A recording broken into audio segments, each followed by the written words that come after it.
Dapat kami update informasi dari posko pengaduan orang hilang yang kami himpun di lapangan. Korban meninggal hingga saat ini 8 orang meninggal, 31 orang masih dinyatakan hilang, 34 kepala keluarga menjadi korban terdampak dan 30 rumah tertimbun. Sementara ada 107 warga yang terdampak dan 8 orang diantaranya meninggal. Kita akan update informasi mengenai data-data terkini dan juga pantauan situasi terkini langsung dari posko pengaduan korban hilang di Cisolok, Sukabumi, Jawa Barat. Kita sudah terhubung dengan reporter Valencia Melvinci. Valencia, bagaimana kondisi di posko pengaduan dan juga apa data yang bisa Anda update informasinya? Ya Ade, benar sekali saat ini sudah ada perkembangan mengenai penemuan dari korban meninggal dalam bencana tanah longsor yang terjadi. Jika tadi pagi sudah dinyatakan bahwa ada 2 orang korban meninggal dalam tanah longsor ini, saat ini, maksud saya beberapa waktu yang lalu, baru saja ditemukan 1 lagi jenazah yang dibawa langsung ke posko antemortem oleh tim SAR gabungan. Sehingga saat ini ada 8 orang jenazah yang sudah ditemukan. Dan saat ini saya juga berada di tempat yang bernama SMP Negeri 1 Cimampak, di mana di SMP ini menjadi tempat bagi para keluarga korban yang sedang menunggukan perkembangan lebih lanjut dari proses evakuasi dan pencarian korban yang masih terus dilakukan. Nah, saat ini juga sudah bersama dengan saya salah satu keluarga korban, yakni Ibu Yoni, di mana Ibu Yoni ini juga ada keluarganya yang mengalami bencana tanah longsor dan masih belum ditemukan hingga saat ini. Ibu Yoni, benar Ibu? Iya, Siapa Ibu keluarga Ibu yang masih berada di... yang belum ditemukan Ibu Adsi sama Ibu Miah sama Pak Adsa sama Pak Kiman. Ibu gimana tahu, apakah Ibu tahu kronologisnya seperti apa? Seperti apa ya? Waktu bencana kejadiannya, waktu itu lagi pas ini maghrib. Waktu maghrib di rumah lagi nonton TV ya, keluar pas langsung bencananya langsung sekaligus gitu. Sekarang belum ketemu. Kemudian sampai sekarang Ibu masih menunggu di sini, Bu? Iya, masih menunggu itu jenazahnya yang belum itu benang gitu ya. Kemudian apa ada harapan Ibu bagi pemerintah daerah atau mungkin bagi para relawan yang sedang datang dan bekerja? Ada yang harapannya yang udah mati harus ada buktinya gitu.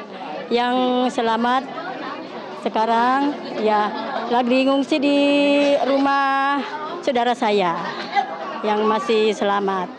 Masih ngungsi dari itu alo saya ke ponakan saya. Sekarang di rumah kakak saya. Itu namanya kakak saya teh Suhadi ya. Yang di rumah saya satu lagi di bawah tadi Cimapag namanya Pak Dadang sama Bu Aci. Eta keponakan saya. Baik Ibu Yoni, mudah-mudahan seluruh keluarga Ibu cepat ditemukan ya Ibu ya dengan selamat kalau bisa. Ya Ade. Ya, Valen, dari pantauan Anda, apa saja aktivitas warga di posko pengaduan warga hilang ini? Apakah kemudian juga ada warga yang kemudian menunggu evakuasi dan juga melaporkan dan juga apa update laporan dari warga untuk korban hilang dan juga korban jiwa? Ya Ade, memang sampai saat ini jika diperhatikan di sini ada sangat banyak aktivitas yang dilakukan oleh warga. Ditambah tadi cuaca memang cukup bersahabat, tidak begitu panas dan namun cukup mendung. Namun saat ini tampak di belakang saya hujan deras mengguyur area di sekitar area tempat terjadinya tanah longsor pada tanggal 31 Desember kemarin ini.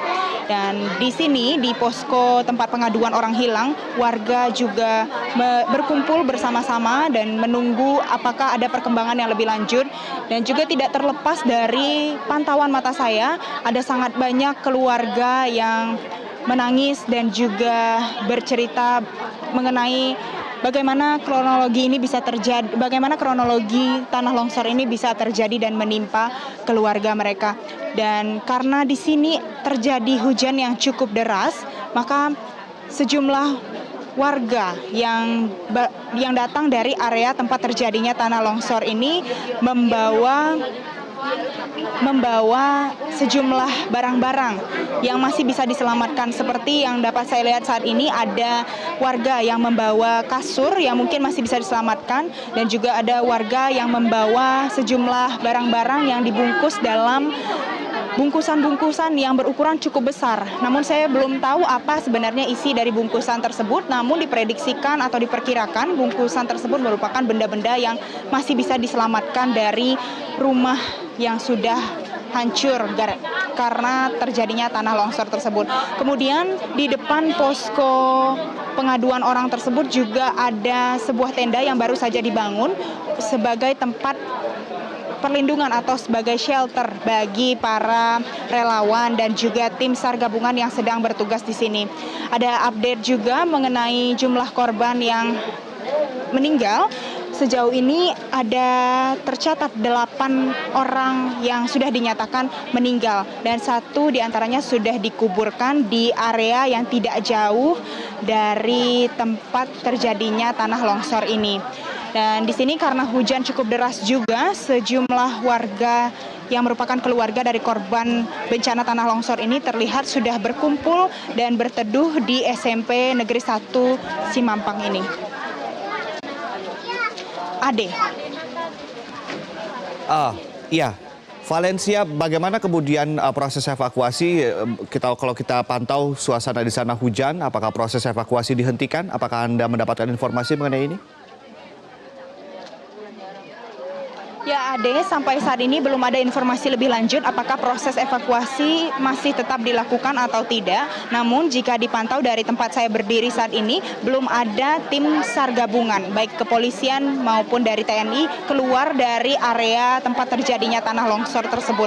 Dan nanti diperkirakan sekitar pukul 12 siang, tim dari SAR gabungan ini akan mengadakan press conference untuk mengupdate bagaimana perkembangan dari proses evakuasi yang sedang dilakukan saat ini.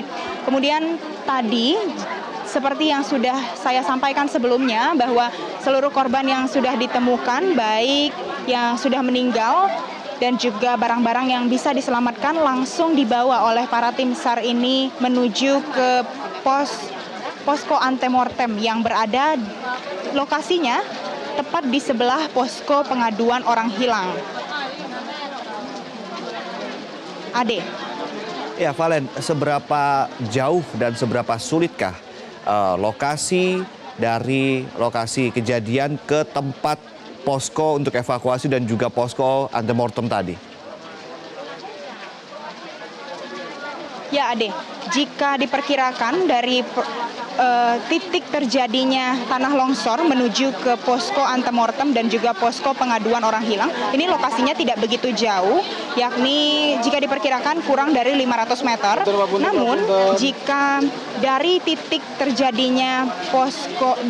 terjadinya tanah longsor menuju ke tempat terakhir mobil ataupun kendaraan bisa datang ke lokasi ini, itu lokasinya memang cukup jauh karena lokasinya diperkirakan sekitar 4 km dan tidak bisa dijangkau dengan menggunakan mobil. Dan untuk menjangkau lokasi ini, seluruh warga, relawan dan juga tim SAR harus menggunakan motor yang berukuran cukup besar untuk menjangkau lokasi ini. Selain itu, jika terjadi kemacetan atau adanya hambatan di sepanjang perjalanan ini, mengingat medan yang cukup terjal dan jalanan yang sangat berbatu, hal ini menyebabkan terjadinya hambatan dan menghambat proses perjalanan dari tim SAR gabungan ini untuk datang ke sini.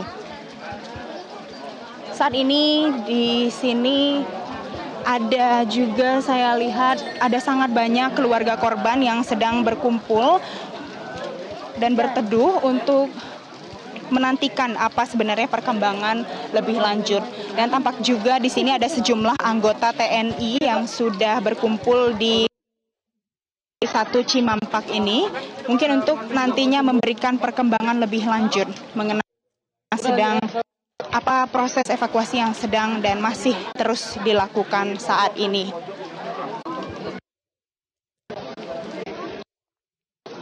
Ade. Baik, Valencia, ini kan banyak sekali warga yang kemudian ada di posko-posko, ada di posko antemortem, ada di posko pengaduan, ada juga mungkin posko-posko untuk mengungsi. Bagaimana mereka logistik yang kemudian mereka butuhkan ini apa saja dan bagaimana pasokan logistik untuk mereka ini? Apakah hanya swadaya dari masyarakat atau sudah ada bantuan untuk mereka? Ya, Ade, sampai saat ini mungkin bantuan logistik belum banyak bisa diperoleh dan juga belum banyak bisa disalurkan kepada para keluarga korban yang sampai saat ini masih berkumpul di sini. Begitu juga bagi para tim SAR yang sedang melakukan proses evakuasi. Namun tadi terlihat bahwa ada sejumlah bantuan yang juga sudah diberikan dan diletakkan atau dikumpulkan di posko pengaduan orang hilang tersebut. Tadi saya lihat ada sejumlah air minum yang diletakkan di dalam posko tersebut dan dipersiapkan juga sejumlah makanan kemasan, namun jumlahnya belum begitu banyak. Nanti jika ada perkembangan lebih lanjut mengenai kebutuhan logistik dan persiapan yang sedang atau yang masih akan dilakukan, nanti saya akan memberikan update mengenai informasi tersebut. Dan saat ini sekarang sedang dilakukan persiapan untuk konferensi pers mengenai update perkembangan yang sedang dan akan dilakukan sebentar lagi, yakni diperkirakan sekitar pukul 12. Dan sekaligus ini tim SAR gabungan yang berada di sini juga sedang berteduh dan juga melakukan koordinasi ulang mengenai proses evakuasi yang akan dilakukan.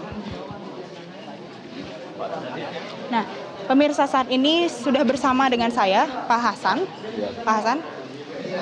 Pak Hasan, boleh diceritakan ini bagaimana proses evakuasi yang sedang dilakukan? Sampai dengan saat ini kita masih melaksanakan evakuasi secara manual menggunakan perorangan dan alat yang ada. Dan hari ini kita sudah temukan 5 mayat lagi. Semalam ada 2 yang ditemukan oleh pasukan kami dari Kodim, dan hari ini ada 5 korban yang kita temukan. Terus Pak, itu setelah ditemukan ini apa lagi proses yang akan dilakukan selanjutnya, Pak? Prosesnya nanti kita tempatkan di posko, kita identifikasi. Kalau memang mayatnya hancur, kita identifikasi dengan DFI itu atau bagaimana, dan kita langsung serahkan kepada masyarakat yang keluarganya yang terdampak tersebut. Bapak, mengingat di sini sekarang hujan turun cukup deras, bagaimana proses evakuasi yang dilakukan? Apakah masih terus berlanjut atau dihentikan?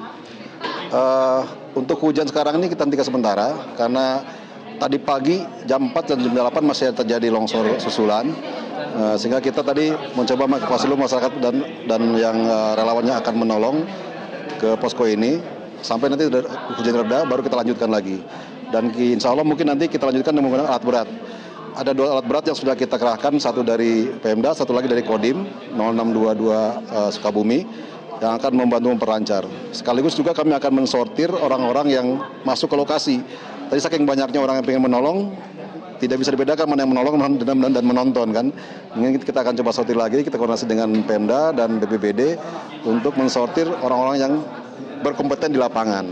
Dan kita bantu dengan alat berat untuk mempermudah proses evakuasi. Bapak, mengenai alat berat yang sudah dikerahkan saat ini memang sudah ada 2 alat berat yang dikerahkan. Apakah itu cukup, Pak? Dan kemudian mengenai jalur masuk, aksesnya begitu susah, bagaimana, Pak? Pertimbangan kita menggunakan alat berat yang kecil, Mbak. Karena kalau alat berat yang besar tidak akan mampu masuk ke dalam lokasi. Tadi satu alat berat dari Kodim yang kecil kita kerahkan, dan juga satu alat dari Pemda ya, dari PU Pemda yang tidak terlalu besar untuk bisa masuk ke lokasi. Dan itu kita harapkan bisa efektif untuk melanjutkan evakuasi. Bapak, bagaimana mengenai ketersediaan logistik, Pak? Apakah akan mengandalkan atau memanfaatkan ketersediaan kendaraan roda 2 yang bisa masuk ke sini? Untuk logistik sementara kita sedang tata, dan kami juga sudah mengerahkan satu dapur lapangan dari Kodam Siliwangi, yang akan kita tempatkan di desa ini untuk membantu penyediaan logistik yang dibutuhkan oleh pengungsi khususnya yang selamat. Dan juga dari BPBD juga tadi ada ya Pak Danem ya, yang sudah disiapkan untuk bergabung dengan kita membuat dapur umum untuk masyarakat. Baik Pak Hasan, terima kasih untuk informasi yang sudah diberikan. Nanti kita akan update lagi mengenai informasi lebih lanjut. Dan pemirsa, seperti yang sudah disampaikan oleh Pak Hasan tadi sebelumnya, memang proses evakuasi akan dihentikan sementara karena cuaca di sini memang tidak memungkinkan karena hujan turun cukup deras, namun memang tidak begitu konsisten mengingat adanya ancaman bisa terjadi longsoran susulan setelah longsor terjadi pada tanggal 31 Desember lalu. Ade. Baik, terima kasih Valencia Melvinsi atas laporan Anda. Kami akan nantikan informasi dan juga konferensi pers yang akan segera dilakukan pada pukul 12 waktu Indonesia Barat. Dan pemirsa tetaplah bersama kami, Breaking News Metro TV akan kami lanjutkan kembali usai jeda.